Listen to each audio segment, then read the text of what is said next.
વડોદરા શહેરના ward number 9 વિસ્તારમાં Panchavati કેનાલથી Ruby સરકાર ઉંડેરા સુધી નવી બનાવવામાં આવેલ રોડને લઈ ગંભીર પ્રશ્નો ઉઠ્યા છે। સ્થાનિક લોકોના જણાવ્યા મુજબ માત્ર 1.5 થી 2 મહિના પહેલા બનેલા આ રોડ પર વરસાદી પાણીની લાઇન માટે મૂકવામાં આવેલા ઢાંકણોમાંથી 4 થી 5 ઢાંકણ તૂટી ગયા છે।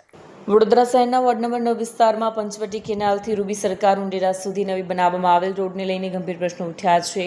સ્થળ પર નિરીક્ષણ દરમિયાન તૂટેલા ઢાંકણ જોવા મળ્યા અને કેટલાક ઢાંકણ હાથ લગાવતા પોપડા ઉખડી જતા હોવાનો પણ દાવો છે। લોકોનું કહેવું છે કે આવી નબળી ગુણવત્તાના કામથી ભવિષ્યમાં અકસ્માત અથવા જાનહાનિની શક્યતા નકારી શકાય તેમ નથી। સાથે જ દેખરેખ રાખનાર અધિકારી સામે પણ કાર્યવાહી કરવાની માંગ ઉઠી છે। વિસ્તાર ઉંડેરા છે, ઉંડેરા વિસ્તાર જે વર્ષો પછી આ એક નવો રોડ બનાવવામાં આવ્યો, તે રોડ પર જે વરસાદી કાચ નાખવામાં આવે છે, તે વરસાદી કાચ નાખવાના જે ઢાંકણ હોય છે, એ ઢાંકણ જે હજુ 1.5 થી 2 મહિના પહેલાં જ નાખવામાં આવ્યા તે હલકી ગુણવત્તાના દેખાઈ રહ્યા છે। કેમ કે તમે જોઈ શકો છો કે 4 થી 5 ઢાંકણો જે ખાલી વાહનો નવજીવા વાહનો જતા હોય ને એ જો ઢાંકણો તૂટી જતા હોય તો તેમાં કેટલો મોટો ભ્રષ્ટાચાર કર્યો હોય તે દેખાઈ રહ્યું છે। અને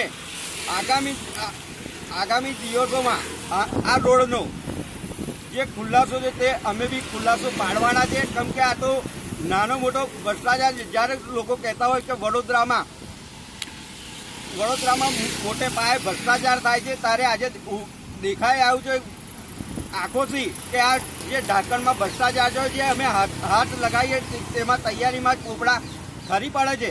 તો આના પર મીડિયાના માધ્યમથી કહેવા માગું છું કમિશનરશ્રીને ને મુખ્યમંત્રીશ્રીને કે આવા કોન્ટ્રાક્ટરોને છાવરમાં ના જવા, આવા કોન્ટ્રાક્ટરોને તાત્કાલિક ધોરણે બ્લેકલિસ્ટ કરીને જે અધિકારી દેખરેખ આગળ છે તે અધિકારીને બી સસ્પેન્ડ કરવા જોઈએ।